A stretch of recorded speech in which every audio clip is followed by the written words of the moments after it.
ay monetize na. So kahit hindi pa kayo monetize, meron na kayong idea, no? Kung ilang views bago makuha ang $1. Kasi merong iba dyan, pagka nakita nilang may ads na, sinasabi agad nila kumikita na. Hindi po ganun kadali, no? So kung mahirap magbuo ng 60k views, 5k followers, or ano pa, mas mahirap po pag monetize ka na. Doon na yung, kumbaga doon ka na ma-stress sa kita mo, dahil sinti mo lang. So eto nga, paano makukuha ang $1? Ilang video, ilang views nga ba bago mag $1? So eto, ganito yun guys, no? Pag wala ka pang, wala pang 10k views, yung video mo, hindi abot ng $1. So iba-iba siya. Pag mga 500 views is lang yan, sentimo. Hindi ganito kalaki guys, sabi instant ganito, malalaki yung bigay dahil maraming ads. No, nakadepende yan, lalo na depende sa video mo, lalo na sa mga nanonood, no? Bago mo makuha yung $1 is kailangan 10k views.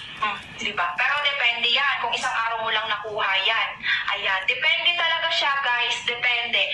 Pero may nakita ko sa video ko, $1 is 10k views.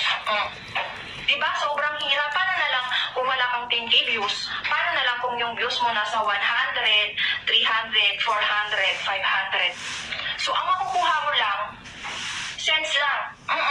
Unang-una ko dito nung na-monetize ako, tungtuwa ako kasi na-monetize na ako, ganyan. So, syempre, sino ba naman ang hindi matuwa no, na-monetize na, no? So, ayun, pagdating ng alas 3, tiningnan ko na siya. Ang pumasok doon sa earnings ko ay 2 centavo. O, diba? So, parang nanghina naman ang person. Dahil bakit ganito? So, inaral ko siya, ganyan, inaral ko. Mag-upload ako ng mga video kung saan talaga ako patok, no? Kita nyo, may mga video ako na ayan. Ilang views yan? Paano kang kikita dyan?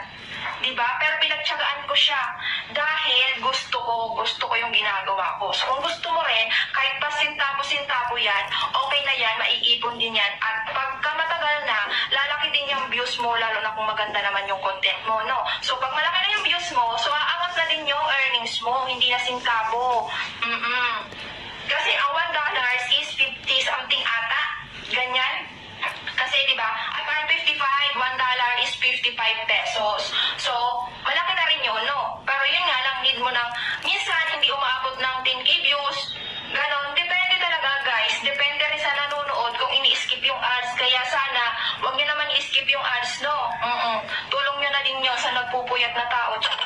Yung tipong hindi ka na natutulog kakaisip ng i-content mo. Yung tipong hindi ka na nakakatulog kakagawa ng video, kaka-edit, tapos sentibo lang pala yung yung ibibigay. Pero okay lang yun. Dahil lalaki din yan habang tumatagal. Pero kung wala kang tiyaga, so hindi talaga pwede sa'yo to. Lalo na pag na-monetize ka na, dyan na yung stress papasok guys. Dahil, bakit? Paano ako makapasahod nito? Isinti mo lang, diba? Hindi agad-agad na, halimbawa, monetize ka ngayon, ngayong buwan sasahod ka kaagad? No, hindi gano'n. Depende na lang yun. Kung ikaw ay sikat na, yung marami ka ng views. Pero kung nasa 500 ka lang, 1,000 views, hindi ka talaga makakasahod ka agad-agad. Kailangan mo paghirapan talaga, step by step talaga guys. Kung sumuko ka, ay wala, talo ka. Ganun lang. Sayang lang yung pinagpaguran mo, sayang lang yung pagla-live mo, hindi ka na natutulog, pag-video mo para mapuno yung stream ads mo, diba? Pero, sinasabi ko sa inyo to para alam nyo, hindi kayo mag-expect na ganun kalaki, no? Pero kung may tiyaga kayo, lalaki din yan, guys, at magkakaroon din kayo ng mga views. Diyan na yan magsisimula. So, galingan pa natin, no? So, yan lang naman, ang sabi ko sa inyo, hindi kalakihan. Lalo na kung wala naman masyadong views. Kasi ang 500 views, nasa sintimo lang. Depende lang talaga, guys. Depende sa ads na binibigay ni Meps at depende sa mga video nyo. Pag mahaba-haba yung video nyo, parang 3 ads, ganyan. Pero, kung hindi ini-skip yun ng manonood. Ngayon, panood mo to. So, mas lalong mawalan ka na ng pag-asa. So, kung ako sa'yo, huwag ka mawala ng pag-asa, oy. Ako nga. Sumuko na noon, pero bumangon, tsare. Diba? Kung hindi ako bumangon, hindi ako so, walang nangyayari sa page ko.